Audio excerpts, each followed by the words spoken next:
YouTube channels లో మీ వ్యాపార ప్రకటనలకు మరియు ప్రమోషనల్ ఇంటర్వ్యూస్ కోసం వెంటనే సంప్రదించండి. హాయ్ గైస్, నమస్తే and welcome to hit TV podcast with మీ రీనా. ఈ రోజు మన పాడ్కాస్ట్ లో జాయిన్ అవుతున్నారు ఇన్ఫర్టిలిటీ స్పెషలిస్ట్. దిస్ జనరేషన్ కి కావాల్సిన సలహాలు, సూచనలు అండ్ ఆల్సో చాలా మంది ఈ జనరేషన్ లో ఎంత కేర్ తీసుకున్నా కూడా ఫర్టిలిటీకి సంబంధించి చాలా క్వశ్చన్స్ ఉంటానే ఉంటున్నాయి. సో ఈ రోజు మనతో పాటు ఉన్నారు doctor Chandini Chinta garu. She a young and dynamic doctor. అందులోనూ ఈ జనరేషన్కి సంబంధించి మేడం ఎన్నో ఫర్టిలిటీకి సంబంధించిన కేసెస్ చూస్తున్నారు. మరి ఎలా ఉంటాయి, ఎలా జాగ్రత్తలు తీసుకోవాలి? మేడం మనతో ఉన్నారు, మరి మాట్లాడేద్దాం ఇంకెందుకు ఆలస్యం. హాయ్ అండి డాక్టర్ గారు, నమస్తే and welcome again to hit TV. Thank you. It feels nice to be here. Yeah, మిమ్మల్ని చూస్తుంటే ఆ పాజిటివ్ వైబ్స్ వచ్చేస్తే ముఖ్యంగా మీ కళ్ళు. Thank you. సో ఇలా ఎంతమంది రోజు అంటే మీరు స్పెట్స్ యూస్ చేస్తారు మాకు తెలుసు, బట్ మీ కళ్ళు చూపించారు. బట్ ఇలాంటి కమెంట్స్ వస్తూ ఉంటే మీ ఐస్ బాగుంటాయి మ్యామ్ అని. ఐస్ అండ్ హెయిర్ కూడా అండ్ జనరలీ బాగున్నారు మేడం అని కూడా చెప్తారు చాలా మంది. That was awesome. అండ్ ఇప్పుడు నేను అడగాల్సిన క్వశ్చన్ ఏంటంటే, ఈ జనరేషన్లో ఇన్ఫర్టిలిటీకి సంబంధించి చాలా మంది ఇబ్బంది పడుతున్నారు. బట్ ఈ యొక్క పొజిషన్ అంటే ఈ యొక్క కేసెస్ మీరు తీసుకోవాలని మీకు ఎందుకు అనిపించింది యాజ్ అ డాక్టర్గా? సో ఫస్ట్ ఆఫ్ ఆల్ నేను కూడా ఒక ఇన్ఫర్టిలిటీ పేషెంట్. సో నాది కూడా ఐవీఎఫ్ ద్వారానే I have kids now. So నాకు చదువుకున్నప్పుడే ఐవీఎఫ్ చేయించుకున్నా. బట్ అప్పటి నుంచి కూడా నాకు ఇన్ఫర్టిలిటీ అంటే స్పెషల్ ఇంట్రెస్ట్ ఉండేది. అండ్ మేము హైదరాబాద్ మూవ్ అయ్యాక నాకు easy accessibility plus to maintain life and work balance, నాకు ఇన్ఫర్టిలిటీ బాగుంది అనిపించింది. ప్లస్ మదర్హుడ్ ఒక తీపిదనం, like I'm enjoying the rewards of motherhood. ఇప్పుడు ఎవ్రీ డే నాకు ఐల్ బి వెయిటింగ్ అనమాట. వర్క్ అయిపోయిన వెంటనే పిల్లల దగ్గర ఎప్పుడు వెళ్తాను, when I spend time with them. They like stress busters. ఏం స్ట్రెస్ గుర్తురాదు and I enjoy so much. వాళ్ళతో ఉన్నప్పుడు ఇంకా ఇంకా ఆనందం పొందుతా ఉంటా. And every day I thank God for this opportunity. So ఇలాంటిది I want to share with other women. And ఇప్పుడు మీరు అన్నట్టు ఈ కాలంలో ఇది ఎక్కువైపోయింది problem. So I want to help them. And not only infertility specialist and IVF specialist అంటే not that I want to do only IVF for all women. వాళ్ళకి అవగాహన పెంచాలి. రైట్. అండ్ ఇలాంటివి అసలు ఈ స్టేజ్ వరకు రాకుండా కూడా ఎలా జాగ్రత్తలు తీసుకోవాలి, మనం ఎన్ని జాగ్రత్తలు తీసుకున్నా కొంతమంది ఈ స్టేజ్ రావచ్చు, బట్ దీంట్లో కూడా ఎలా పెంచుకోవాలి ఛాన్సెస్ అన్నది. సో నాకు ఫస్ట్ నుంచి ఇన్ఫర్టిలిటీ ఇష్టం. And after I become a mother అది ఇంకా ఎక్కువైంది. సో మీరు ఆ తర్వాత మదర్ అవ్వడం అండ్ ఎవరైతే నేను అసలు పేరెంట్ని అవ్వలేను అన్న వాళ్ళ దగ్గర నుంచి మీరు ప్రశంసలు అందుకోవడం, సో ఎట్లా అనిపిస్తుంది మీకు? That feels very nice. And I feel very blessed to be in this position. అందరికీ ఆపర్చునిటీ రాదు కదా. అండ్ ఎవ్రీడే కూడా so many couples we see. And కొంతమందికి I can give my personal experiences and also help them. చాలా మంది infertility అన్నది easy కాదు, emotionally కూడా చాలా ఎఫెక్ట్ అవుతారు. అసలు నేను తల్లిని కానా, ఇంకెన్ని రోజులు, ఆ బాధ మనం వి కాంట్ ఎక్స్ప్లెయిన్. అది ఎలా ఉంటుందో కూడా మనం చెప్పలేం, ఎందుకంటే I have also gonna through that. అది ఎవరికి ఎక్స్ప్లెయిన్ చేయలేము. అండ్ ఆ పొజిషన్లో లేని వాళ్ళకి అది అర్థం కాదు. సో అలాంటిది I can give them my personal inputs and keep giving them support and positivity.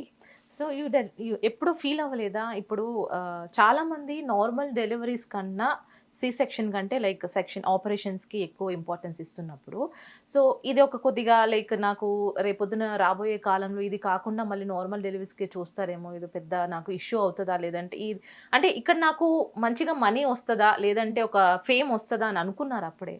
Infertility నేను ఫేమ్ అండ్ మనీ గురించి ఏం ఆలోచించలేదు. ఫస్ట్ నా ఇంట్రెస్ట్ ఏంటి, నేను ఏ ఫీల్డ్లో ఉంటే ఐ కెన్ సర్వ్ బెటర్. ఇప్పుడు ఏ వర్క్లో అయినా మనకి ఇంట్రెస్ట్ ఉంటేనే we can give our full, దాని తగ్గ ఫలితమే మనకు వస్తుంది. సో నాకు ఇన్ఫర్టిలిటీలో ఇంట్రెస్ట్ ఉండింది, ప్లస్ నేను అది అనుభవించాను కాబట్టి I thought I can help patients better. So competition అన్నట్లు ఎప్పుడు ఫీల్ అవ్వలేదు? లేదు, కాంపిటీషన్ అన్నట్టు ఎప్పుడు ఫీల్ అవ్వాలా. నేను ఎప్పుడు పక్కన వాళ్ళతో I don't compare. I want give my best. మన బెస్ట్ మనం ఇచ్చి దాని నుంచి మనకు వచ్చింది, if we're good and if we're honest, పక్కన వాళ్ళని ఇప్పుడు చాలా మంది పేషెంట్స్ ని దే ఈవెన్ డీవియేట్. సో అలా చేయకుండా ఆనెస్ట్ ఒపీనియన్ ఇచ్చి ఏది అవసరమో, అండ్ మనం ఆల్సో పేషెంట్ ఏం కోరుకుంటున్నారో అర్థం చేసుకోవాలి. కొంతమంది చాలా తక్కువ మ్యారీడ్ లైఫ్ ఉంటుంది, but they want children very quickly. అలాంటి వాళ్ళకి మనం ఐవీఎఫ్ చెప్పొచ్చు, ఎందుకంటే they want it quickly, they want to go through that stress. And అలాంటి వాళ్ళు యాక్సెప్ట్ చేసి చేయించుకుంటారు అండ్ వాళ్ళకి తొందరగా పిల్లలు కలుగుతారు and will be happy. Doctor గారు మీరు అప్పుడు చెప్పారు అందుకే మాకు ఇంత తొందరగా కలిగింది అని హ్యాపీ ఫీల్ అవుతారు కూడా. సో నేను ఎప్పుడు డబ్బుల గురించి ఆలోచించలేదు. నా best I wanted to give and నాకు ఇంట్రెస్ట్ ఉన్నది, తర్వాత రిగ్రెట్ అవ్వకూడదు. ఎందుకంటే కొన్నిసార్లు ఈ జాబ్ కూడా టాక్సింగ్ గా ఉండొచ్చు. అండ్ ఇన్ఫర్టిలిటీ అన్నది చాలా ఎమోషనల్ గా మనం పేషెంట్స్ తో చాలా టైం స్పెండ్ చేయాలి. మిగతా వాటిలాగా 5-10 minutes ఎగ్జామిన్ చేసేసి ఓకే ఇది వాడేయండి వెళ్ళిపోండి అంటే సరిపోదు. వాళ్ళకి అర్థం చేపించగలగాలి, మనం నెక్స్ట్ స్టెప్స్ ఏముంటాయని ఎక్స్ప్లెయిన్ చేయాలి, ఏమి హర్డిల్స్ ఉంటాయని చెప్పాలి. సో కొంచెం ఎమోషనల్గా కనెక్ట్ అవ్వాలి మనం. సో దట్ వే నాకు ఎప్పుడు అనిపించలేదు, ఎందుకంటే ఐ లైక్ ఇట్. అబ్బాయి ఏంటి ఎంతసేపు మాట్లాడాలా, ఎట్లా ఎంత కష్టం చేస్తాం. సో అందుకని I wanted to do this. So ఈ జనరేషన్ కిడ్స్ కి తీసుకుంటే వినో ఎర్లీ ఏజ్ లో ప్యూబర్టీ అనేది it's a main thing for a girl. Puberty stage అంటే అప్పట్లో 13 years లేదా 14 years. సో దిస్ జనరేషన్ మీరు చూసే ఉంటారు బిలో 10 years ఎర్లీ ప్యూబర్టీని చూస్తున్నాం. లైక్ మెచ్యూరిటీ అనండి, ఇంకా చాలా నేమ్స్ ఉన్నాయి మనకు తెలుగులో. And why is this reason happening అంటే మీరు ఏం చెప్తారు? The lack of the lifestyle గురించి అనుకోవచ్చా, లేదంటే lifestyle broadly we can say it's the lifestyle. Second, environmental influences.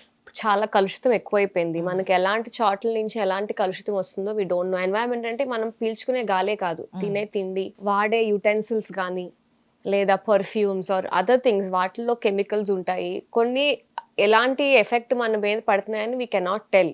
So దాని మూలంగా అయి ఉండొచ్చు. లైఫ్ స్టైల్ వచ్చేసరికి ఇటువరకు పిల్లలు చాలా ఫ్రీగా ఉండేవాళ్ళు, ఎక్కువ శాతం ఆటల్లో ఉండేవాళ్ళు, తక్కువ శాతం ఇండోర్స్ ఉండేవాళ్ళు. బట్ ఇప్పుడు అలా కాదు, because of screens or because of the pressure on education. ఎక్కువ చదువుకోవాలి, ఈ ర్యాంకులు కొట్టాలి, ఆ సీట్లు తెచ్చుకోవాలి, తర్వాత స్క్రీన్స్ కూడా. వాటి మూలంగా ఎక్సర్సైజ్ అన్నది తక్కువైపోయింది. సో ఎక్సర్సైజ్ లేనప్పుడు మెటబాలిజం మారుద్ది బాడీలో, ద బ్యాలెన్సెస్ చేంజ్. సో దాని మూలంగా కూడా తొందరగా ప్యూబర్టీస్ వస్తున్నాయి. అండ్ ఆల్సో ఈ యొక్క జనరేషన్ అమ్మాయికి, ప్రతి ఒక్క అమ్మాయి 10 మందిలో కనీసం ఒక 5 members అనుకోండి PCOD, PCOS and also thyroid. ప్రతి అమ్మాయి అనుభవిస్తున్న ఫీలింగ్స్ ఇవి. So why this is because ఈ ప్యూబర్టీ టైంలో మనం తీసుకోవాల్సిన జాగ్రత్తలు తీసుకోలేదా, లేదంటే టైంకి గుడ్ హెల్త్ అంటే కొద్దిగా డైట్ కానివ్వండి, ఏదైనా మనం ఏం ల్యాక్ చేసామని we're feeling this kind of things? అంటే మనం ఏదో చేసాము లేదా చేయలేదు కాబట్టి ఇవి రాలేదు. మేబీ ఇప్పుడు ఇంకోటి ఏంటంటే అందరికి అవగాహన పెరిగింది అండ్ డయాగ్నోస్టిక్ క్యాపబిలిటీస్ కూడా పెరిగినాయి. ఇదివరకు అందరికి స్కాన్స్ చేసేవాళ్ళు కాదు, బ్లడ్ టెస్టులు చేసేవాళ్ళు కాదు. ఇవన్నీ చేస్తూ మూలంగా ఇప్పుడు ఈ బయటపడుతున్నాయి. అండ్ పీసీఓఎస్ ఆర్ పీసీఓడి కూడా పెద్ద జబ్బు కాదు. ఇప్పుడు నాకు ఎలాగైతే కర్లీ హెయిర్ ఉందో కొంతమందికి వాళ్ళ ఓవరీస్ అలా ఉన్నాయి, దాంట్లో అలా ఎగ్స్ అలా ఉన్నాయి వాళ్ళకి. దాని మూలంగా సిమ్టమ్స్ కొన్ని ఉంటాయి. ఆ సిమ్టమ్స్ కూడా వేరియస్ ఉంటాయి. కొంతమందికి ఎక్సెసివ్ అన్వాంటెడ్ హెయిర్, కొంతమందికి యాక్ని, కొంతమందికి హెయిర్ లాస్, కొంతమందికి వెయిట్ గెయిన్, ఇంకొంతమందికి ఇర్రెగ్యులర్ పీరియడ్స్. సో సిమ్టమాటిక్ గా ట్రీట్మెంట్ చేసుకుంటా పోవచ్చు. ప్లస్ అది కంట్రోల్ చేయగలగాలి అంటే లైఫ్ స్టైల్ చేంజెస్ చేసుకోవాలి. నెక్స్ట్ థైరాయిడ్ విషయం. థైరాయిడ్ కూడా లైక్ ఇటువరకు హిమాలయాస్ లో హిల్లీ ఏరియాస్ లో ఎక్కువ ఉండేది, because they use to have lack of iodine. So iodine supplemented salt ఇప్పుడు మనకి ఇంట్రడ్యూస్ చేశారు, that is one of the programs. So దాని మూలంగా థైరాయిడ్ ఇష్యూ తగ్గుతుంది. అండ్ ఇప్పుడు లైక్ ఐ సెడ్ దీనికి కూడా అవేర్నెస్ ఎక్కువైపోయి డయాగ్నోసిస్ తొందరగా చేయగలుగుతున్నారు కాబట్టి థైరాయిడ్ ఎక్కువ అనిపిస్తుంది ఇప్పుడు. మేబీ ఇటువరకు కూడా అలాగే ఉండేదేమో, ఇప్పుడు పెరుగుండొచ్చు. At the same time diagnosis కూడా తొందరగా చేస్తున్నారు కాబట్టి ఎక్కువైంది అనిపిస్తుంది. అండ్ డెఫినెట్లీ ఆల్ దీస్ అన్నిటికీ కూడా మనం మారుతున్న లైఫ్ స్టైల్ అండ్ టెక్నాలజీ ఇవన్నీ కారణాలు అయి ఉండొచ్చు. మీరు అంటుంటే ఎట్లా ఉంటుంది, అప్పుడు ల్యాక్ ఆఫ్ నాలెడ్జ్ మ్యామ్, కానీ we're in the process. By the way అయిపోతూ ఉండేది కొన్ని ఇయర్స్ బ్యాక్, కానీ ఇప్పుడు నాలెడ్జ్ గెయిన్ చేస్తున్నాం, హెల్త్ తగ్గిపోతుంది. అవును. But again I think that trend is starting where people are trying to incorporate. ఇంకా మధ్యలో అలా ఉండింది, మళ్ళీ ఇప్పుడు అవేర్నెస్ పెరిగి I think people are starting to look at their health. So ఎప్పుడైతే పుష్పావతి అయిన టైంలో, ప్యూబర్టీ టైంలో కొద్దిగా బలమైన ఆహారం ఇవ్వడం మంచిదంటారా? సో అది మనకి గట్టిగా బోన్స్ ఉండడానికి, గుడ్ హెల్త్ ఉండడానికి ఆ టైంలో. That is correct. ఎందుకంటే ప్యూబర్టీ వచ్చిన వెంటనే బోన్ గ్రోత్ ఏమి ఆగిపోదు. యాక్చువల్లీ ప్యూబర్టీ వచ్చినాక ఇంకో 2 years వరకు కూడా ఆడవాళ్ళల్లో గ్రోత్ అవుతుంది. చాలా మంది అది మనకు తెలిసినది కూడా, అండ్ యాక్చువల్లీ సైంటిఫికలీ కూడా కరెక్ట్, ప్యూబర్టీతో హైట్ ఆగిపోతుంది అని. ఓకే, బట్ సైంటిఫికలీ కూడా ఆగిపోతుంది కరెక్ట్, కానీ ఇంకా మనకి 2 years టైం ఉంది దాని తర్వాత. సో ఆ టైంలో ఎంత వీలైతే అంత గ్రాస్ప్ చేసుకుని మన బోన్స్ గ్రో అవ్వాలి, కాబట్టి ఆ టైంలో సరిగ్గా తినమంటారు, విచ్ ఇస్ కరెక్ట్. దాని తర్వాత కూడా 30 years లోపల మనకి ఏదైతే పోషకాలు బోన్స్ అందుతాయో అవి మన బోన్స్ ని ఇట్లా సస్టైన్ ఫర్ లైఫ్ టైం అనమాట. సో వైటమిన్ డి కానీ, కాల్షియం కానీ, iron, all the other minerals 30 years లోపల మనం మంచిగా తీసుకోవాలి. రైట్. అండ్ ఆల్సో ఈ ప్యూబర్టీ కన్నా ముందు ఆ తర్వాత కూడా ఎప్పటికప్పుడు హెల్త్ చెకప్స్ చేయించుకోవడం ఈ జనరేషన్ కిడ్స్ నేను ముఖ్యంగా చెప్తాను. ప్యూబర్టీ ముందు అంత అవసరం లేదేమో, అన్లెస్ వాళ్ళకైనా స్పెసిఫిక్ ఉంటే. ప్యూబర్టీ తర్వాత కూడా కొన్ని రోజులు సైకిల్స్ ఇర్రెగ్యులర్ గా ఉండొచ్చు, ఒక 1 to 2 years వరకు బాడీ సెట్ అవడానికి టైం పడుతుంది. దాని తర్వాత కూడా ఇలాగే ఉన్నాయి అంటే అప్పుడు చెకప్ చేయించుకోవటం మంచిది. ఎందుకంటే సో దీని సైకిల్స్ అంటే నార్మల్గా మెచ్యూర్ అయిన తర్వాత సైకిల్ సరిగ్గా రాకపోవడం వల్ల we're facing this infertility problems అంటారా? అది నా క్వశ్చన్ అనమాట ఇక్కడ. కాదు. సో ఇన్ఫర్టిలిటీ అన్నది పెళ్ళయ్యాక అరైజ్ అయ్యే ప్రాబ్లం. అంటే when you're trying for children, అప్పటి వరకు ఏమొచ్చినా దాన్ని ఇన్ఫర్టిలిటీ అనం మనం. అది అదొక గైనకలాజికల్ ప్రాబ్లం, అది ఉన్నది అంతే. సో ఇర్రెగ్యులర్ పీరియడ్స్ మూలంగా ఫర్టిలిటీకి ప్రాబ్లం అవ్వచ్చు. ఎందుకు? బికాస్ ఇర్రెగ్యులర్ పీరియడ్స్ ఉంది అంటే సరైన టైంకి ఎగ్ ఫామ్ అవ్వట్లేదు అని. మనకి ఆ ఎగ్తో ఎప్పుడు సంబంధం only when you want children.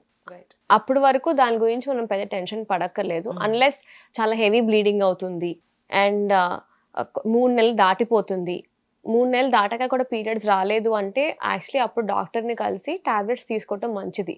ఎవరికైనా సరే 3 months మించి మనం ఆగకూడదు. అలాంటప్పుడు you need to take an advice.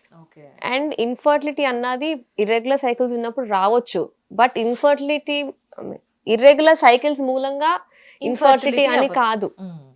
అదొక one of the reason for infertility. చాలా మందికి ఇర్రెగ్యులర్ సైకిల్స్ ఉన్న వాళ్ళకి కూడా ప్రెగ్నెన్సీ వస్తుంది. బట్ దీని వల్ల ఎంత మంది మైండ్ కి స్ట్రెస్ తీసుకుంటున్నారు, చాలా మంది తీసుకుంటారా? ప్రెసెంట్ ఇట్లా ఉన్నాను, ఫ్యూచర్ లో నేను ప్రెగ్నెంట్ అవుతానో లేదు. ఓకే, యా, అది కరెక్ట్. సో అది సెట్ చేసుకోవాలి. ఆ టెన్షన్ ఉంది అంటే లైఫ్ స్టైల్ చేంజెస్ ఫాలో అవటం.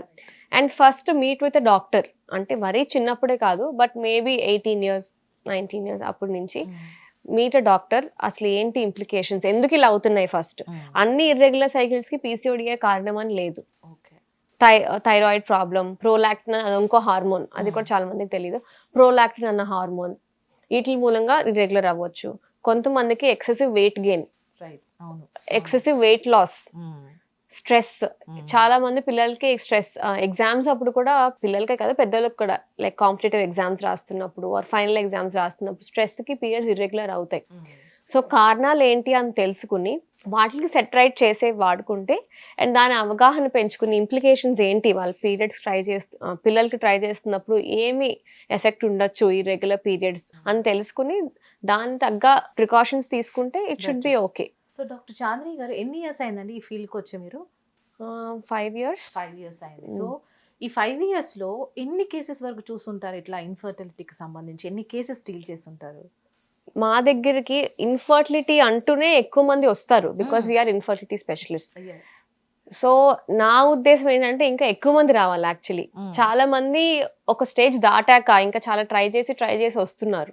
నా ఉద్దేశంలో ఇంకా ముందే వెన్ దే ప్లానింగ్ ఒకసారి వచ్చి pre conceptional counselling and fertility checkup అంటాం అనమాట. అసలు కన్సీవ్ అవ్వక ముందే ఏం తెలుసుకోవాలి. సో వాళ్ళకి అప్పుడు బిఫోర్ మ్యారేజ్ కూడా అనుకోవచ్చు, మ్యారేజ్ కి ముందు కూడా if you want to conceive. Exactly. నేను in fact I did that when because I'm already study. అప్పుడు నాకు తెలుసు కాబట్టి I met my professors and ask, so ఇప్పుడు I'm going to get married next, ఇప్పుడు నా పిల్లలు వద్దనుకుంటే ఏం చేయాలి, పిల్లలు కావాలనుకుంటే ఏం చేయాలి, అవన్నీ నేను తెలుసుకున్నా. So I have seen so many infertility cases, but overall scientific data ప్రకారం అయితే 8 to 10% పాపులేషన్ మన ఇండియాలో కానీ వరల్డ్ వైడ్ కానీ they are suffering from infertility. My god. So before that we never face this kind of things అండి. సో ఇప్పుడు ఈ ఇన్ఫర్టిలిటీకి మెయిన్ రీజన్ ఏమంటే చాలా మంది అంటే ఇది వరకు మగవాళ్ళు ఒప్పుకునే వాళ్ళు కాదు కొంతమంది. సో ఏంటంటే వాళ్ళ స్పర్మ్ తక్కువగా ఉందనో లేదంటే సంథింగ్ ఎల్స్ ఆడవాళ్ళే కారణం అనేవాళ్ళు. ఇప్పుడు అది కరెక్ట్ కాదు. ఈక్వలీ విమెన్ ఒక 30%, మెన్ ఒక 30%, కంబైన్డ్ అంటే ఇద్దరు ప్రాబ్లం ఉండొచ్చు కదా, అదొక 20%. ఇంకో 20% వచ్చేసి అన్ఎక్స్ప్లెయిన్డ్, అసలు రీజన్ తెలియదు మనకి. So men and women are equally responsible for not having children. So అందుకే బ్లేమ్ గేమ్ అన్నది ఉండకూడదు పార్ట్నర్స్ కి. నీ మూలంగా అయిందంటే నీ మూలంగా అయింది అలా ఉండకూడదు, ఎందుకంటే ఎవరు ఇది కావాలని చెయ్యరు కదా. సో ఈ sex education is also important between the partners అంటే ఏమంటారు? నాట్ ఓన్లీ పార్ట్నర్స్, అది చిన్నప్పటి నుంచే ఉంటే బెటరా? సెక్స్ ఎడ్యుకేషన్ అన్నది డిఫరెంట్, ఫర్టిలిటీకి ఇట్స్ డిఫరెంట్. సెక్స్ ఎడ్యుకేషన్ అన్నది for children, what pre teens and adolescence and టీనేజర్స్కి ఇట్ ఈస్ ఇంపార్టెంట్. బికాస్ దీని మూలంగా ఇన్ఫ్యాక్ట్ అబ్రాడ్లో they do it in the schools, high స్కూల్స్లోనే వాళ్ళు ట్రైనింగ్ ఇస్తారు. బికాస్ దీనికి ఏమవ్వచ్చు, కొంతమందికి ఎస్టీడీస్ రావచ్చు, సెక్షువల్లీ ట్రాన్స్మిటెడ్ డిసీజ్, అవగాహన లేకుండా ఇంటర్ కోర్స్లో పార్టిసిపేట్ చేస్తే. నెక్స్ట్ కొంతమందికి అన్వాంటెడ్ ప్రెగ్నెన్సీస్ రావచ్చు.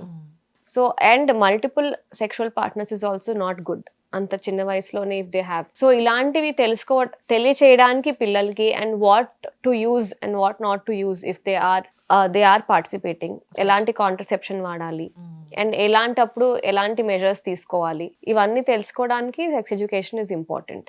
పార్ట్నర్స్కి వచ్చేసరికి ఐ వుడ్ సే వాళ్ళిద్దరి మధ్యలో అండర్స్టాండింగ్ ఇంపార్టెంట్.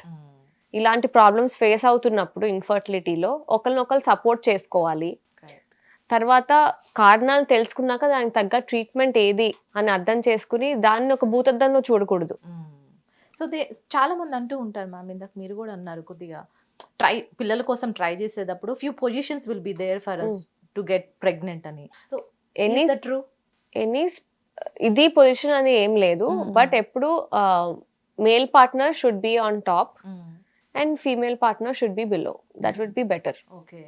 అండ్ ప్రెగ్నెన్సీ అయిపోయిన తర్వాత, పిల్లలు పుట్టేసిన తర్వాత కూడా సమ్ పీపుల్, కొంతమంది ఫ్రెండ్స్ నాతో షేర్ చేసుకున్న ఇష్యూ ఏంటంటే, సో పిల్లలు అయిపోయింది కదా జీవితం, so if my husband is intimation టైంలో కూడా I'm not getting any feeling, నాకు ఫీలింగే రావట్లేదు అని చాలా మంది, కొంతమంది ఫ్రెండ్స్ నా దగ్గర అన్నారు కూడా. So intimacy issues.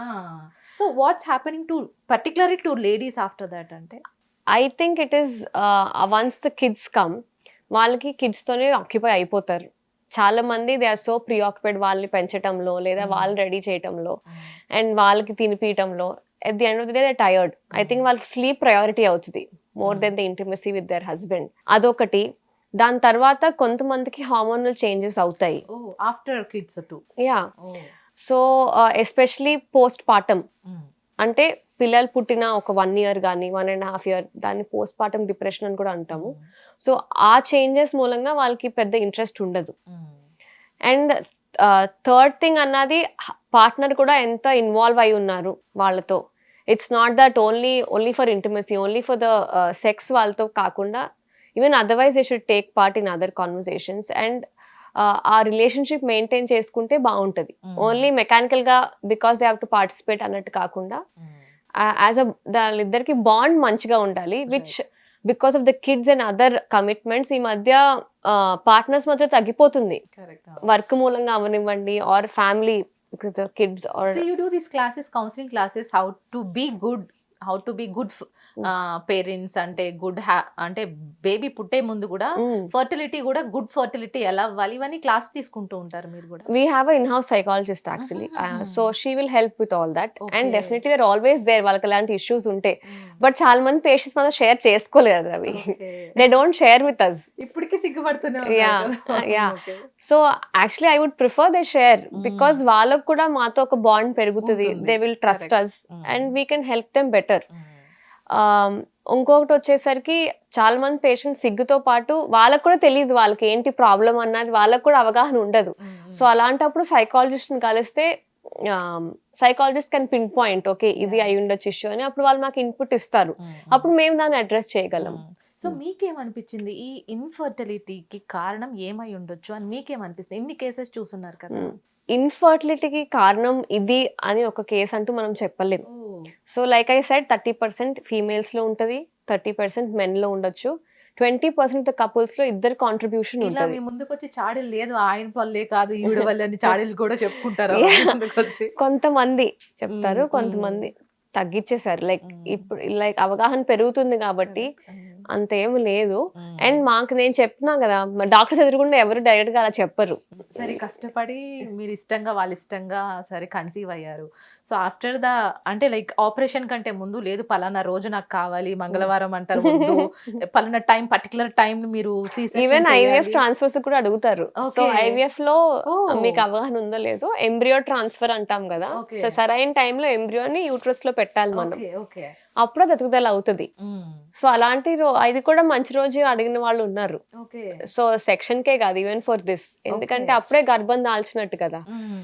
సో అలాంటి వాటికి కూడా అడిగిన వాళ్ళు ఉన్నారు. ఎంబ్రియో ట్రాన్స్ఫర్ వరకు అయితే మేబీ మనం చూసి మంచి ముహూర్తం మనం చేయగలం.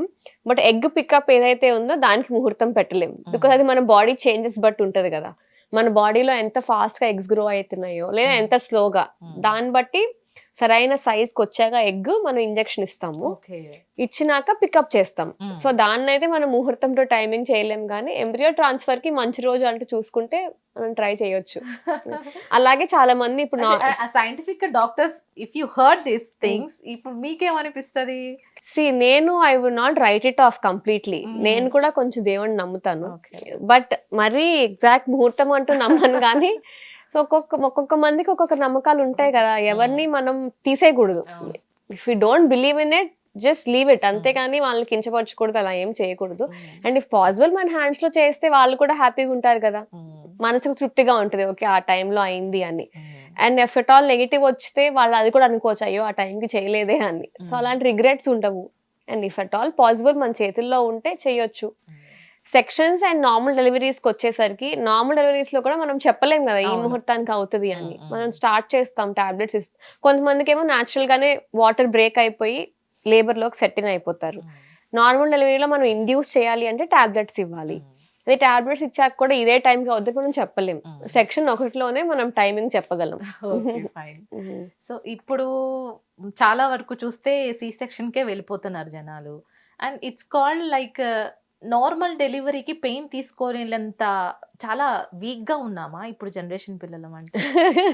Why this kind business or what, like ఏంటి ఇక్కడ? నో బిజినెస్ అని అయితే నేను అనను. సెన్సిటివిటీ కొంచెం సెన్సిటివ్ గా అయ్యారు ఎక్కువ విమెన్ ఇప్పుడు. బికాజ్ ఒకటి ఎవ్రీవన్ ఇస్ సో పాలిష్డ్. కొంచెం అన్ని ఇదివరకు ఉన్నంత కష్టాలు ఇప్పుడు ఎవరం పడట్లేదు. చిన్నప్పటి నుంచి కూడా వీ బిన్ లైక్, సో అలాంటిది ఒక normal delivery pains it's not easy. Like ఏమంటారు, 10 అంటారు. Okay, that is in Telugu. English లో అయితే like in medical terms it's like some 200 or 300 bones break అవుతున్నప్పుడు ఎలా ఉంటుందో అలా ఉంటుందంట. సో అది నార్మల్ పెయిన్ కాదు. అందుకని చాలా మంది తట్టుకోలేక వాళ్ళకి వాళ్ళు అడుగుతున్నారు. ఒకటి నెక్స్ట్ చాలా ప్రెషస్ అయిపోయింది ప్రెగ్నెన్సీస్ అన్నది. ఇదివరకు ఏముంది 7గురిని 8గురిని 9 మందిని కలిసేవాళ్ళు. ఇప్పుడు ఒక్కొక్క బేబీని ప్రెగ్నెన్సీ ప్లాన్ చేసుకుని ప్రెగ్నెంట్ అవుతాం కూడా ఒక మహాభాగ్యంలా ఉంది కదా. Like it's become so precious. So అలాంటప్పుడు they don't want to compromise anything. ఇప్పుడు నార్మల్గా మనం ట్రై చేస్తున్నప్పుడు బేబీలో హార్ట్ రేట్ ఆల్టరేషన్స్ కానీ లేదా ఎక్కువసేపు డెలివరీ టైం పట్టింది అంటే బేబీకి ఏమన్నా ప్రాబ్లం అవ్వటం కానీ ఐసీయూ అడ్మిషన్ కానీ అవ్వచ్చు. అలాంటప్పుడు పేషెంట్స్ రెడీగా లేరు అది యాక్సెప్ట్ చేయడానికి. ఎందుకు రిస్క్ అన్న దాంతో they are preferring section. So అది కూడా ఒకసారి ప్రెగ్నెంట్ అయిన తర్వాత కూడా డాక్టర్స్ ఆర్ సేయింగ్ బెడ్ రెస్టే ఉండాలమ్మా పూర్తిగా. అది కరెక్ట్ కాదు. అది కూడా కరెక్ట్ కాదు. ఎందుకంటే చాలా మంది కూలీలు కూడా మోసే వాళ్ళు ప్రెగ్నెంట్ అయిపోయి డెలివరీ అయిపోతారు. యూడ్ సీ వాళ్ళ బేబీలు కూడా యాక్చువల్లీ ఇలా బ్యాక్ ప్యాక్ లాగా వేసుకుని పనులు చేసుకుంటారు. కొన్ని కండిషన్స్ లో బెడ్ రెస్ట్ అవసరమే, అది కరెక్ట్. లైక్ ప్లెసెంటా కిందకు ఉంటుంది, అంటే మాస్ అంటాం కదా, ప్లెసెంటా ప్రీవియా, ప్లెసెంటా కిందకు ఉంటుంది. లేదా కొంతమంది కమల పిల్లలతో గర్భసంచి పెద్దగా అయినప్పుడు తొందరగా డెలివరీ అయిపోయే ఛాన్సెస్ ఉంటుంది. ఇంకొంతమందికి గర్భసంచి ద్వారం సర్వీక్స్ ఏదైతే ఉందో చిన్నగా ఉంటది, అలాంటి వాళ్ళకి బెడ్ రెస్ట్ అవసరం. అందరికి బెడ్ రెస్ట్ అవసరం లేదు. సో మీ దగ్గరికి ఐవీఎఫ్ వాళ్ళకి కూడా బెడ్ రెస్ట్ అవసరం లేదు. మేము ఎవరికి బెడ్ రెస్ట్ చెప్పము, అదే ఈ కండిషన్స్ ఏమైనా ఉంటే తప్ప. అండ్ ఆల్రెడీ వాళ్ళకి చాలా అబార్షన్స్ అయి ఉన్నాయి అన్నప్పుడు న్యాచురల్లీ ఇది నెక్స్ట్ ప్రెగ్నెన్సీ ప్రెషియస్ కదా, అలాంటప్పుడు చెప్తామే కానీ లేదంటే అందరికి చెప్పాం బెడ్ రెస్ట్. సో మ్యామ్ చాలా మందికి తెలియదు ఈ ఐవీఎఫ్ ఇన్ఫెర్టిలిటీ గురించి. సో ఒక్కసారి అసలు ఎట్లా స్టార్ట్ చేస్తారు, ఎట్లా మనం ప్రెగ్నెంట్ అవ్వచ్చు అనేది మా కోసం. యా, సో ఇందాక యాక్చువల్లీ నన్ను అడిగారు even before this podcast, fertility అంటే ఏంటి, ఇన్ఫర్టిలిటీ అంటే ఏంటి. ఇన్ఫర్టిలిటీ అంటే సంతాన సాఫల్యత. ఒక సంవత్సరం ట్రై చేశారు అంటే, ట్రై చేస్తామంటే ఏంటి, కాండమ్స్ వాడు ఉండకూడదు, కాంట్రసెప్షన్ పిల్స్ వాడు ఉండకూడదు. ట్రై చేసినా కూడా వాళ్ళకి ట్రై కూడా అంటే ఇంటర్ కోర్స్ ప్రాపర్గా జరగాలి. చాలా మందికి అది కూడా ప్రాపర్గా జరగదు, చాలా మంది కంటే అది కొంతమందికి అది ప్రాపర్గా జరగదు. సో అలాంటప్పుడు 1 year ట్రై చేసినా అవ్వట్లేదు అంటే అది ఇన్ఫర్టిలిటీ. అప్పుడు ఏమన్నా టెస్ట్లు చేయించుకోవాలా, ఏంటి సంగతి అని చూసుకోవాలి. ఫర్టిలిటీ అంటే just the capability to have kids, అది అందరికీ ఉంటుంది fertility. Fertility journey and awareness అంటే మనం తెలుసుకోవాలి అసలు ఏ టైంలో కలిస్తే మనకి ప్రెగ్నెన్సీ వచ్చే ఛాన్సెస్ ఎక్కువ ఉంటాయి, మన సైకిల్ ప్యాటర్న్ ఎలా ఉంది, దాన్ని బట్టి మనం చేంజెస్ గమనించుకుని ఏ టైంలో కలవాలి, ఇంకేమైనా ఎక్స్ట్రా ప్రికాషన్స్ తీసుకోవాలా, అది ఫర్టిలిటీ. ఇన్ఫర్టిలిటీ అంటే ఆ ప్రాబ్లం ఆల్రెడీ ఉంది మనకి, పిల్లలు కలగట్లేదు, అలాంటప్పుడు దానికి ఏం టెస్ట్లు, ట్రీట్మెంట్స్ తీసుకోవాలి, తెలుసుకోవాలి. So any couple who starting, సరే మ్యారేజ్ అయింది, ఒక మేబీ 1 year వద్దనుకుని నెక్స్ట్ వాళ్ళ స్టెప్ తీసుకుంటున్నప్పుడు ప్రెగ్నెన్సీ అని ప్లాన్ చేసుకోవటానికి అసలు ఫస్ట్ ఇద్దరు ఫిట్ గా ఉన్నారా లేదా, ఓకే అదే ఫాలోయింగ్ హెల్తీ లైఫ్ స్టైల్, ఇలాంటి హ్యాబిట్స్ ఏమైనా ఉంటే ఎక్సెసివ్ గా ఉన్నాయా అవి ఎలా కంట్రోల్ చేసుకోవాలి, బయట ఎక్కువ తింటుంటే అది తగ్గించుకోవటం, ఖచ్చితంగా ఎక్సర్సైజ్ చేయటం at least 3 to 4 days a week. తర్వాత బేసిక్ బ్లడ్ టెస్ట్, థైరాయిడ్ మీరు అన్నారు కదా అది ఎక్కువగా ఉంటుంది, షుగర్, ప్రోలాక్టిన్, ఈ హార్మోన్స్ టెస్ట్లు చేయించుకోవటం. అండ్ ఆడవాళ్ళలో కొంతమందికి ఎక్కువ బ్లీడింగ్ అవుతుంది పీరియడ్స్లో, సో అలాంటి వాళ్ళకి రక్త శాతం తక్కువ ఉండొచ్చు, సో హిమోగ్లోబిన్ అవి చూసుకుని. నెక్స్ట్ ఆడవాళ్ళలో సైకిల్ ప్యాటర్న్స్ ఎలా ఉన్నాయి, ఆమెకి రెగ్యులర్ సైకిల్సా రెగ్యులర్ సైకిల్స్ అయితే మంచిది, బికాజ్ టైంకి రిలీజ్ అవుతుంది ఆ ఎగ్. దాంట్లో ఓవ్యులేషన్ పీరియడ్ క్యాలిక్యులేట్ చేసుకోవాలి, దానికి చాలా యాప్స్ వచ్చినాయి ఇప్పుడు, మన డేటా ఎంటర్ చేస్తే వాళ్ళకి తెలిసిపోతుంది. లేదా ఈజీ మెథడ్ వచ్చేసి నేను యాక్చువల్లీ ఇంతకు ముందు వీడియోస్లో కూడా చెప్పాను, ఏదైనా ఫర్టిలిటీ లెంత్ తీసుకోవాలి, అంటే సైకిల్ లెంత్ తీసుకోవాలి. సపోజ్ 30 days సైకిల్ అయితే 30 - 14 16th day రోజు ఓవ్యులేషన్ అవుతుంది. సో వాళ్ళు ఖచ్చితంగా ఓవ్యులేషన్ రోజు కలవాలి, దాని ముందు కూడా ఒక 2-3 సార్లు ఆల్టర్నేట్ డేస్ కలిస్తే మంచిది. సో అలాగే 28 days సైకిల్ అనుకోండి, 28 - 14 14th day దానికి 2 రోజుల ముందు. సో ఈ పీరియడ్లో ట్రై చేయాలి. నెక్స్ట్ ఏమన్నా అబ్నార్మల్ సిమ్టమ్స్ ఉన్నాయా మగవాళ్ళలో కానీ ఆడవాళ్ళలో కానీ. ఆడవాళ్ళల్లో విపరీతమైన కడుపు నొప్పి పీరియడ్స్లో, లేదా ఎక్సెసివ్ బ్లీడింగ్ అవుతుంది, లేదా ఇంటర్కోర్స్ సెక్స్ చేస్తున్నప్పుడు నొప్పి అవుతుంది, లేదా సరిగ్గా పార్టిసిపేట్ చేయలేకపోతున్నారు. మగవాళ్ళలో వచ్చేసరికి ఎరెక్టైల్ డిస్ఫంక్షన్ అంటే అంగం లెగకపోవటం. కొంతమందికి ఫైమోసిస్ ఉంటుంది, అంటే స్కిన్ పూర్తిగా రిట్రాక్ట్ అవ్వదు, అలాంటప్పుడు కూడా సీమన్ ఆడవాళ్ళ వెజైనాలోకి ఎంటర్ అవ్వదు అనమాట ఇంటర్కోర్స్ అప్పుడు. సో అలాంటి ఏమైనా ఉన్నాయా, అవి వాటికి ఏమైనా ట్రీట్మెంట్స్ కావాలా అది తెలుసుకోవాలి. అవి ఏం లేవు నార్మల్ గానే ఉన్నారు అంటే నెల మధ్యలో ట్రై చేయటం. ఓకే, సో ఇవంతా అయిపోయేసరికి మీ దగ్గర నుంచి 1 month to 2 months అన్నా పడుతుందా మ్యామ్? లేదు, మేబీ 1 year కూడా పట్టొచ్చు. అదంతా అంటే మా దగ్గరికి ఫర్టిలిటీ స్పెషలిస్ట్ దగ్గరికి ఇవన్నీ ప్రిలిమినరీగా అయిపోయాక వస్తారు. ఓకే, కొంతమంది స్టార్టింగ్ లోనే వస్తారు. సో టెస్ట్లకి ఎక్కువ రోజులు పట్టదు. ఐ థింక్ ఫస్ట్ అసలు కపుల్స్ యాక్సెప్ట్ చేయాలి, ఓకే మేము టెస్టులు చేయించుకుంటామని. ఇప్పుడు ఏంటి అంటే ఎక్కువ చదివేసో లేక హాఫ్ నాలెడ్జ్ తోనో టెస్టులు చేయించుకుంటే ఏం బయటపడుతుందన్నో కూడా భయపడుతున్నారు. అది కరెక్ట్ కాదు కదా. సి ఏదైనా ప్రాబ్లం ఉంటే దాన్ని మనం రెక్టిఫై చేసి తొందరగా ప్రెగ్నెన్సీ అవుతుంది. అది ముదిరిపోయాక మీకు ఎమోషనల్లీ కూడా అప్పుడు బాధపడతారు, ఫిజికల్లీ కూడా ఇబ్బందిగా ఉంటుంది, అండ్ ఫైనాన్షియలీ కూడా. ఇప్పుడు ఏమైనా ప్రాబ్లమ్ సివియర్ అయిందంటే ట్రీట్మెంట్స్ ఇంకా హయ్యర్ లెవెల్ ఉంటాయి కానీ తక్కువ ఉండవు కదా. సో స్టార్టింగ్ లోనే తెలుసుకుంటే బెటర్. టెస్ట్లు కూడా ఆలోచిస్తారు, ఇప్పుడే అవసరమా, ఎందుకు ఇప్పుడే అని. సో అలా కాకుండా తెలుసుకుని దానికి తగ్గ ట్రీట్మెంట్ చేసుకుంటే మంచిది. సో 1 year అంటూ పట్టదు. మేమే సపోజ్ ఆ పేషెంట్ 1 year ట్రై చేయలేదు అనుకోండి, మేమే అడ్వైస్ చేస్తాము, ఇంకా ట్రై చేయండి, మీకు ఇంకా టైం ఉంది అని. లేదు మాకేమైనా ప్రాబ్లం అనిపించింది అంటే చెప్తాం వాళ్ళు కరెక్ట్ అయింది ఏంటి అని. And one more important factor is age. 35 years and above women కి 1 year వెయిట్ చేయడం మంచిది కాదు. ఎందుకంటే 35 years దాటినాక ఎగ్ నెంబర్ క్వాలిటీ తగ్గిపోతాయి, వాళ్ళు త్వరపడి ప్రెగ్నెంట్ అవ్వాలి. సో వాళ్ళు 1 year వెయిట్ చేయమంటాం వాళ్ళని కరెక్ట్ కాదు. వాళ్ళు ఎంత తొందరగా వీలైతే అంత తొందరగా డాక్టర్ని కలిసి నెక్స్ట్ ఏం చేయాలో చూసుకోవటం బెటర్. మీరు అన్నట్టు ప్రతి ఒళ్ళు ఆఫ్టర్ 30s మ్యారేజ్ చేస్తున్నప్పుడు కెరియర్ అంటున్నారు, మ్యారేజ్ పిల్లలా చూద్దాంలే అంటున్నారు. సో ఇట్లా అలాంటి వాళ్ళకి ఐ వుడ్ సజెస్ట్, బట్ పిల్లలు కావాలని అయితే చాలా మంది అనుకుంటున్నారు, కానీ ప్రయారిటీస్ డిఫరెంట్గా ఉన్నాయి అనమాట. సో ఫస్ట్ కెరియర్, తర్వాత పిల్లలు అనుకుంటున్నారు. అలాంటి వాళ్ళకి ఎస్పెషలీ ఆడవాళ్ళలో ఊసైడ్ ప్రిజర్వేషన్, ఫర్టిలిటీ ప్రిజర్వేషన్ అంటాం. సో మీరు చూసే ఉంటారు, మొన్న Mehreen actress egg freezing, then Mrunal Thakur, ఆమె కూడా like she commented, and so many celebrities like Priyanka Chopra, Upasana, then I think Nayanthara, వీళ్ళందరూ కూడా ఆల్రెడీ చేయించుకుని అవి భద్రపరుచుకున్నారు వెన్ ఎవర్ యంగర్ ఏజ్. ఎందుకంటే ఆ ఎగ్స్ కూడా యంగర్ ఏజ్ ఉన్నాయి వాళ్ళవి. సో వాళ్ళు నెక్స్ట్ ఎప్పుడైతే ప్రెగ్నెన్సీకి ట్రై చేస్తారో తొందరగా ప్రెగ్నెన్సీ వచ్చేస్తుంది, బికాజ్ యంగర్ ఏజ్ వాడాం కాబట్టి, మంచి క్వాలిటీ వాడాం కాబట్టి. సో అది ఎన్ని ఇయర్స్ వరకు మనం ఫ్రీజ్ చేసుకోవచ్చు అండి? 5 years. Up to 5 years. Yeah, and special permission తీసుకుని from the national board 10 years వరకు కూడా చేసుకోవచ్చు. యా, సో అలాంటి వాళ్ళకి egg freezing is actually very good. Then ఇప్పుడు ఇంకొకటి కూడా వింటున్నామా, సరోగసి పద్ధతి ద్వారా పిల్లల్ని కంటూ ఉన్నారు. సో ఈ పద్ధతి ఎలా ఉంటుంది? సరగసి అన్నది ఇంకొకళ్ళ గర్భసంచిని వాడుకోవటం.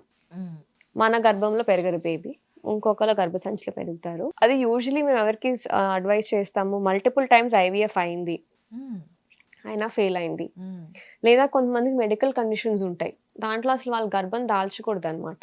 కొన్ని హార్ట్ కండిషన్స్, ఎందుకంటే ప్రెగ్నెన్సీ వస్తే బ్లడ్ ఫ్లో ఇంక్రీజ్ అవుతుంది మన బాడీలో, మన హార్ట్ సరిగ్గా పనిచేయకపోవచ్చు అప్పుడు. సో కొన్ని హార్ట్ కండిషన్స్, కొన్ని ఫిట్స్, ఇలాంటి మెడికల్ కండిషన్స్కి సజెస్ట్ చేయము. అప్పుడు వాళ్ళు ఎంబ్రియోస్ అంటే ఎగ్స్, స్పర్మ్ వాళ్ళవే వాడుకోవచ్చు, వైఫ్ అండ్ హస్బెండ్వి. ఫామ్ అయిన పిండంని ఇంకో వాళ్ళ హెల్దీగా ఉన్న వాళ్ళ గర్భసంచిలో పెడతాం. సో వాళ్ళకి సరగసి అడ్వైస్ చేస్తాం అనమాట. సో మా యొక్క థింక్ మిత్తో ఏమో తెలియదు కానీ వాళ్ళు సెలబ్రిటీలు కదా, వాళ్ళ బాడీని వాళ్ళు చెడగొట్టుకోలేక అది ఇటువరకు మేబీ అది ఒకటి అయి ఉండొచ్చు.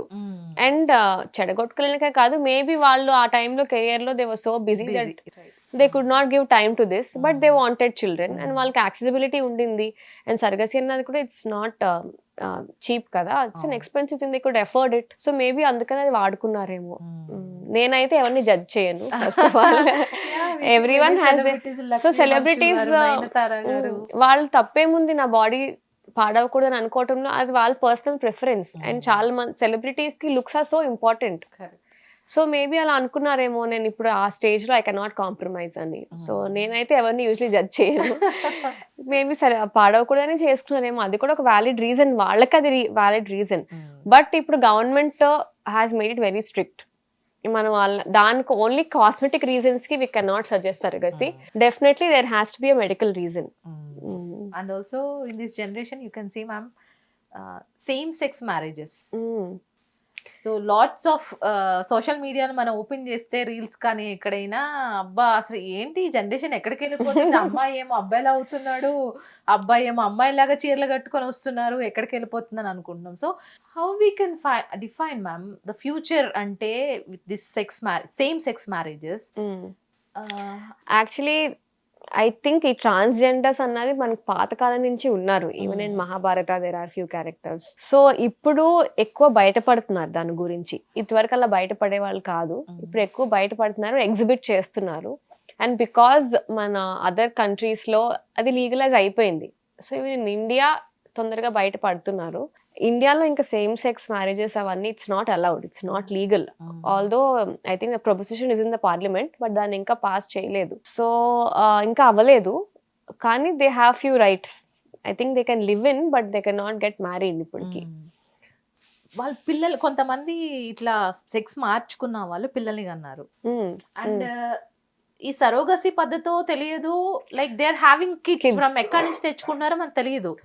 So how it's happening? Okay, one thing is medically transgenders అన్న వాళ్ళు డిఫరెంట్ వెరైటీ ఉంటారు. కొంతమందిలో యూట్రస్ అంటే మన గర్భసంచి కూడా ఉంటది అండ్ మేల్ పార్ట్స్ కూడా ఉంటాయి అన్నమాట. సో అలాంటి వాళ్ళు బయటికి మేల్ లా ఉన్నా లోన యూట్రస్ ఉంటది కదా, అండ్ వాళ్ళకి మేబీ హార్మోన్స్ కూడా ఫీమేల్ హార్మోన్స్ ఎక్కువ వస్తున్నాయి అంటే so they are feminism towards వెళ్తారు. సో వాళ్ళకి ఫీమేల్ డ్రెస్అప్ అవ్వాలని ఉంటుంది, they would like to become a mother. So అలాంటి వాళ్ళకి మనం IUI చేయొచ్చు. అంటే ఇప్పుడు చెయ్యట్లేదు but IUI can be done. And because they have a uterus functioning గా ఉంది కాబట్టి వాళ్ళు బేబీని క్యారీ చేయొచ్చు. సో అదొక పద్ధతి అయి ఉండొచ్చు. నెక్స్ట్ వచ్చేసి కొంతమందికి అడాప్షన్ చేసుకుని ఉండొచ్చు, కొంతమంది సరగసికి వెళ్ళి ఉండొచ్చు. అది కానీ ఎందుకంటే మెడికల్లీ కూడా ఇలా చాలా వెరైటీస్ ఉన్నాయి. ఈవెన్ ఇన్ ట్రాన్స్జెండర్స్ ఒక్కటే కాదు, కొంతమందిలో 2 ఉంటాయి, కొంతమందిలో ఉండవు. ఈస్ దిస్ హార్మోన్ ఇష్యూస్ అనుకోవచ్చా? అమ్మాయికి లైక్ చేయడం, అబ్బాయి డెఫినెట్లీ మన బ్రెయిన్ లో ఏదైనా సరే ఫీలింగ్స్ వస్తున్నాయంటే దానికి కారణం కొన్ని కెమికల్స్ రిలీజ్ అవుతున్నాయి అని అర్థం. దాని వెనకాల హార్మోన్స్ ది ఉంటది. సో ఆ ఇన్ఫ్లుయెన్స్ ఉంటది. బట్ ఖచ్చితంగా అలా ఉన్న వాళ్ళంతా ట్రాన్స్జెండర్స్ అని చెప్పలేం. Right ma'am. ఎప్పుడైనా ఇట్లా మీకోసం ఇంటర్వ్యూకి వచ్చినప్పుడు, మీ ఇంటికి వచ్చినప్పుడు we feel like very pleasant and we feel like our home. ఎందుకంటే మీ యొక్క హస్బెండ్ గారు కూడా మమ్మల్ని ఇన్వైట్ చేయడం, మీరు జాబ్కి వెళ్ళి రావడం, మళ్ళీ మీరిద్దరు కలిసి పిల్లల్ని చూసుకోవడం లుక్స్ వెరీ బ్యూటిఫుల్ అన్నమాట. సో ఇప్పుడున్న జనరేషన్ అలా లేదు. సో దే ఆర్ ఎట్ నీ స్పేస్ నా స్పేస్ అవర్ స్పేస్ అంటూ సంథింగ్ క్రియేట్ చేసుకుంటున్నారు. సో దిస్ జనరేషన్ కపుల్స్ కి మీరు ఏమైనా సజెస్ట్ చేయాలంటే how what will be that? ఒకటి, I think before getting married they should know అసలు what they want out of their marriage. ఇప్పుడు దాంట్లో కూడా చాలా అవుట్ గోయింగ్ ఉన్నారు. చాలా మంది they getting married for convenience. అంటే ఓకే, ఒక పార్ట్నర్ ఉంటే నాకు ఇవన్నీ చూసుకుంటారు, నా హౌస్ హోల్డ్ చూసుకుంటారు. లైక్ వైఫ్ ఉంటే హౌస్ హోల్డ్ చూసుకుంటుంది, హస్బెండ్ ఉంటే నా ఎక్స్పెన్సెస్ చూసుకుంటారు. సో దాంట్లో ఉన్నారు. కొంతమంది they fall in love and they get married. They want a good partner whose understanding lifelong. అంటే మ్యారేజ్ అంటే ఇట్స్ నాట్ జస్ట్ ఆ ప్రెజెంటే కాదు కదా, ఫ్యూచర్ అండ్ ఫర్ ఎవర్ వాళ్ళతో ఉండాలి కాబట్టి. నెక్స్ట్ వచ్చేసరికి అండర్స్టాండింగ్ అన్నది ఖచ్చితంగా ఉండాలి వాళ్ళిద్దరికి. ఏ రీజన్ కి పెళ్లి చేసుకుంటున్నా, maybe for love or because of convenience, because they think ఖచ్చితంగా పెళ్లి చేసుకుంటేనే నాకు ఇంకా ఉంటుంది, ఐ కాంట్ స్టే సింగిల్ అన్న వాళ్ళు. నెక్స్ట్ అరేంజ్ మ్యారేజెస్ లో అయినా సరే వాళ్ళకి అసలు after the marriage what are they expecting. కొంతమంది ఆడవాళ్ళకి they want their husband to be understanding. ఇంట్లో పనులు ఎక్కువ చేయనవసరం లేదు, but they want him to be there emotionally. మిగతా టైమ్స్ లో కనెక్ట్ అవ్వాలి. కొంతమందికి they want husband to take part in the household chores, like వంటల్లో కానీ పిల్లల్లో కానీ. కొంతమందికి like I said it's a convenience, just నా స్పేస్ నాకు, నీ స్పేస్ నీకు, మన సొసైటీ కోసం, మన పేరెంటల్ ప్రెషర్ కోసం పెళ్లి చేసుకుందాం, ఇద్దరం వీ కెన్ జస్ట్ యూనో ఇలా జీవితాన్ని గడిపేయచ్చు అని. ఆ అండర్స్టాండింగ్ ఖచ్చితంగా ఉండాలి. కొంతమందికి ఒక ఎక్స్పెక్టేషన్తో చేసుకుంటారు, పెళ్ళయ్యాక ఆ ఎక్స్పెక్టేషన్ ఉండదు. సో అప్పుడు వాళ్ళు they will be so disappointed and వాళ్ళు అప్పుడు హ్యాపీగా జీవితం కొనసాగించలేరు. కొంతమందికి actually one of the few of the partners don't want children but the other partner wants. And పాపం చాలా కష్టపడుతూ ఉంటారు కొంతమంది లేడీస్ వచ్చి. దట్ యాక్చువల్లీ చాలా బాధేస్తుంది వాళ్ళని చూస్తే, because I know they want to become a mother. వాళ్ళ పిల్లలు కావాలనుకుంటారు కానీ హస్బెండ్స్ అంత కోఆపరేటివ్గా ఉండరు. అవుతుందిలే చూద్దాం అంటారు, లేదా ఇప్పుడే అవసరమా, లేదా అసలు పిల్లలు అవసరం లేదు. ఈ జనరేషన్స్ లో let's be in open marriage, ఎవరితో కావాలంటే వాళ్ళతో ఉండొచ్చు. ఓపెన్ మ్యారేజ్ అన్న కాన్సెప్ట్ కూడా ఎక్కువైపోయింది.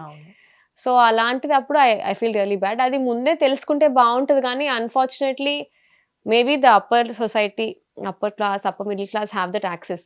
మిగతా వాళ్ళకి యాక్సెస్ లేదు కదా, అందరూ అలా కనుక్కునే పెళ్లి చేసుకులేరు. సో అరేంజ్ మ్యారేజ్ లో చేసేసుకుంటారు. పెళ్లి అయిపోయింది అంటే ఇంకా ఆ పార్ట్నర్ ని తెలుసుకుని అడ్జస్ట్ అవుతాం మంచిది, ఇఫ్ యూ క్యాన్ అడ్జస్ట్. లేదు అంటే ఇంకా మనం అలా రిగ్రెట్ అవుతానే ఉంటాం. రిగ్రెట్ అవుతా మన లైఫ్ స్పెండ్ చేసి what are we getting out of it? Regret and ma'am మేము ఎవరైనా కౌన్సిలర్ కానీ ఇట్లా లాయర్స్ కూర్చోబెడుతుంటే they are finding many divorce cases. కాస్త ఇంత కూడా అడ్జస్ట్ కాని అది పరిస్థితులు. ఇద్దరి సైడ్ ఉండాలి. వైఫ్ కి ఉండాలని లేదు, హస్బెండ్ కూడా ఉండొచ్చు. ఎవరికైనా ఇద్దరికి ఆ మెంటాలిటీ కొంచెం ఉండాలి. And life gives you lemons make a lemonade అంటారు. అంటే మనకు వచ్చిన సిచ్యువేషన్ బట్టి మనం దాన్ని మలుచుకుని మనం హ్యాపీగా ఉండాలి మన లైఫ్ లో.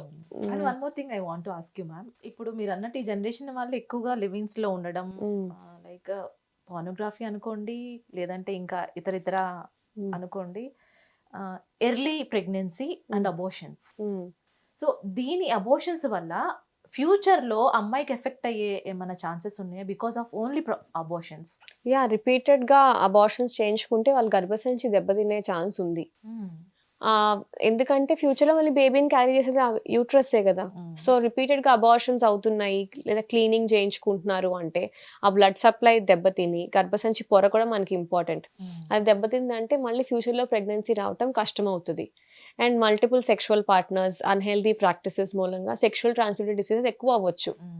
అండ్ యంగ్ ఏజ్ లోనే సెక్స్ కి పడితే ఏంటి స్టార్ట్ చేస్తున్నప్పుడు కూడా ఎక్కువ రోజులు తెలిపింది ఆ జర్నీ కదా, సర్వైకల్ క్యాన్సర్ అయి కూడా పెరిగే ఛాన్స్ ఉంటుంది. Multiple sexual partners and early onset of sexual intercourse, వీళ్ళకి సర్వైకల్ క్యాన్సర్ ఛాన్సెస్ పెరుగుతాయి. Actually India is the highest. India and China cervical cancers చాలా ఎక్కువ. అండ్ ఆల్సో డయాబెటీస్ కదా. Diabetes also. Personal hygiene is very important. Next ఇలాంటి వాటి మూలంగా కూడా మనకి సర్వైకల్ క్యాన్సర్ ఛాన్సెస్ పెరగొచ్చు. And also in this issues, so అలాంటప్పుడే sex education comes in to play. Condoms వాడటం లేదా సరైన మెజర్స్ తీసుకోవటం, అందుకే ఇది ఇంపార్టెంట్ టీన్స్ లో, అడాలసెన్స్ లో. మన ఇండియాలో అది లేదు. అండ్ ఎప్పుడు దాన్ని ఒక టాబులా చూస్తారు. దాని గురించి మాట్లాడడానికి ఇప్పుడు తల్లిదండ్రుల చెప్పాలంటే చెప్పలేరు, టీచర్స్ చెప్పాలన్నా ఇప్పుడు ఆ ఎడ్యుకేషనే లేదు, సిస్టమే లేదు. Slowly I think they are introducing. నాకు ఇంకా అంత అవగాహన లేదు, మా పిల్లలు ఇంకా చిన్నవాళ్ళు కదా. సో త్రూ ద నెట్ అంటే చేయడము, దాని మూలంగానే తెలుస్తుంది. సో అది అవగాహన పెరగలేదు. దాన్ని ఒక టాబులా చూడకూడదు. కరెక్ట్. దాన్ని ఒక టాబులా చూడకుండా ఉన్నప్పుడే నీ సెక్షువల్ అఫెన్సెస్ కూడా తగ్గుతాయి. అండ్ ఫైనల్ దీనికి ఒక లింక్డ్ ఇష్యూ. ఇప్పుడు మనం ఎక్కువగా పూజలు అవి పాల్గొన్నప్పుడు ఈ లేడీస్ అనేవి సైకిల్ పీరియడ్స్ ని ఆపుకోవడానికి మెడిసిన్స్ కూడా ఎక్కువ తీసుకుంటారు. సో దానికి కూడా కారణం అవ్వచ్చా ఇది? ఇన్ఫర్టిలిటీకి అది కారణం అవ్వదు, కానీ వాళ్ళకి సైకిల్ డిస్టర్బెన్సెస్ అవుతాయి. అండ్ ఆ నెక్స్ట్ సైకిల్ లో ఎక్కువ బ్లీడింగ్ అవ్వటం లేదా సిస్ట్ ఫామ్ అవటం అలా అవ్వచ్చు. అలా రిపీటెడ్ గా చేస్తే మంచిది కాదు. వీలైతే ఆ పూజలను ఏదో ఒకటి వాళ్ళ టైమింగ్స్ లో లేకుండా ఇంకో టైంలో పెట్టుకోవటం బెటర్. బట్ 1-2 సార్లు వాడుకోవచ్చు, ఏం కాదు. అలా అని రిపీటెడ్ గా చేయకూడదు. కేరళకు సంబంధించిన ఒక couple, they are in love. So అమ్మాయి అబ్బాయి కోసం అబ్బాయిలాగా మారిపోయింది, ఇంట్లో ఒప్పుకోవట్లేదని అబ్బాయి అమ్మాయిలాగా మారిపోయాడు. సో సేమ్ ఒకటే చెప్పానా, అమ్మాయి అబ్బాయిలాగా, అబ్బాయి అమ్మాయిలాగా మారిపోయాడు. సో ఫ్యూ ఇయర్స్ తర్వాత మనకు తెలిసింది ఏంటి, ఆ అబ్బాయి ఎవరైతే మారిపోయాడో తను లోపల గర్భసంచి ఏం నేను చెప్పకూడదేమో. So he became pregnant. So how it will possible అంటే, సో ట్రాన్స్జెండర్స్ ఆర్ ఇలా డెఫినెటివ్ సెక్స్ లేని వాళ్ళకి వేరియస్ మెడికల్ రీజన్స్ ఉండొచ్చు. ఒకటి, ఒకే బాడీలో అంటే ఒక మనిషిలో ఆడవాళ్ళకి సంబంధించిన ఓవరీస్, మగవాళ్ళకి సంబంధించిన టెస్టిస్, ఈ రెండిట్లోంచి మనకి ఎగ్ గానీ స్పర్మ్ గానీ వస్తాయి. ఇవి 2 ఉండొచ్చు. లేదా గర్భసంచి కూడా ఉండొచ్చు, కానీ ఓవరీస్ లేవు. సో గర్భసంచి ఉంది కానీ ఓవరీస్ లేవు కాబట్టి వాళ్ళు మగవాళ్ళలాగా ఎగ్జిబిట్ అవుతారు. ఎందుకంటే ఫీమేల్ హార్మోన్స్ లేవు. ఇప్పుడు గర్భసంచిలోంచి మనకి హార్మోన్స్ రావు, ఎప్పుడైనా ఓవరీస్ లోంచి హార్మోన్స్ వస్తాయి. సపోజ్ ఒక మనిషిలో గర్భసంచి ఉంది కానీ ఓవరీస్ లేవు అనుకోండి, సో ఫీమేల్ హార్మోన్స్ ఉండవు కదా, వాళ్ళు మేల్ లా అయిపోతారు. సో వాళ్ళకి గర్భసంచి ఉంటది వాళ్ళకి గర్భసంచి ఉంది కాబట్టి సరైన టాబ్లెట్స్ ఇచ్చి ఎంబ్రియో ట్రాన్స్ప్లాంట్ చేస్తే అది ప్రెగ్నెంట్ అవ్వే ఛాన్స్ ఉంది. సో ఫైనల్ గా డాక్టర్ చాంద్ని మ్యామ్, ఈ వర్క్ నుంచి మీకు కాస్త ఫ్రీనెస్ కావాలి, ఎప్పుడు ఈ పేషెంట్స్ హాస్పిటల్, ఇప్పుడు కూడా డైరెక్ట్ గా మా హాస్పిటల్ నుంచే వచ్చారు మా స్టూడియోకి. So what you will do for some freeness, అంటే హ్యాపీగా ఉండడానికి ఏం చేస్తాం? For me the kids. Okay. నాకు ఎప్పుడైనా ఐ డోంట్ నో, నాకు మీరు చెప్పినా కూడా అదే అనిపిస్తుంది. And that is why I think I like this infertility so much and I want every one to know. Because నాకేమీ స్ట్రెస్ అనిపించదు ఇంటికి వెళ్ళిన వెంటనే. I like looking after them, I like spending time with them. నాకు most stress free చేసేది పిల్లలే. I really enjoy them and I think every mother will say that. Maybe డిఫికల్ట్గా ఉండొచ్చు కానీ చివరికి అది వాళ్ళు మిస్ అవుతారు. And for me I'm little blessed that నాకు నాని కూడా ఉన్నారు. సో తను కొంచెం నాకు హెల్ప్ చేస్తారు ఎప్పుడు. సో నాకు అంత కష్టం అనిపించలే. Thanks, I mean I should thank my husband also for that. So next వచ్చేసి I like going on holidays. But అది కూడా ఫ్రెండ్స్తో అయినా okay. I would be it would be even better if it is with the kids, because వాళ్ళకు కూడా experiences ఇవ్వాలి కదా. So ఒకటి spending with the kids, then holidays. Okay ma'am, that was nice talking with you అండి. So heart to heart, ఎప్పుడు మనం ఇంటర్వ్యూలో ఎప్పుడు క్వశ్చన్ టు క్వశ్చన్ తీసుకున్నాం కానీ మీతో హార్ట్ టు హార్ట్ డిస్కషన్ పెట్టలేదు. బట్ చాలా విషయాలు చెప్పారు మాకు. Thanks a lot for your beautiful time అండి. Thank you so much. Right guys, తెలుసుకున్నారు కదా. మీకు కూడా ఇన్ఫర్టిలిటీ గురించి ఏమన్నా డౌట్స్ ఉన్నా కూడా మన డాక్టర్ చాంద్ని చింత గారు అవైలబుల్గా ఉంటారు ఈషా ఐవీఎఫ్ ఫెర్టిలిటీ సెంటర్లో, బంజారా హిల్స్లో. సో మీకు ఏమైనా డౌట్స్ ఉన్నా కింద మెసేజ్ చేయండి. అండ్ మేడం నెంబర్ కూడా ఉంటుంది, జస్ట్ కాల్. అండ్ ఏమన్నా సమస్యలు ఉన్నా హ్యాపీగా షేర్ చేసుకోండి, మేడం మీకు చక్కటి సలహాలు ఇస్తారు. సో మరో డాక్టర్తో మళ్ళీ కలుసుకునే ప్రయత్నం చేద్దాం. This is Tina signing off. Hit TV app ని డౌన్లోడ్ చేసుకోండి. ఇందులో short news, live news, entertainment movies అన్ని అవైలబుల్ గా ఉన్నాయి. Please download Hit TV app. Hit TV app hit TV యాప్ని ఫ్రీగా డౌన్లోడ్ చేసుకోండి.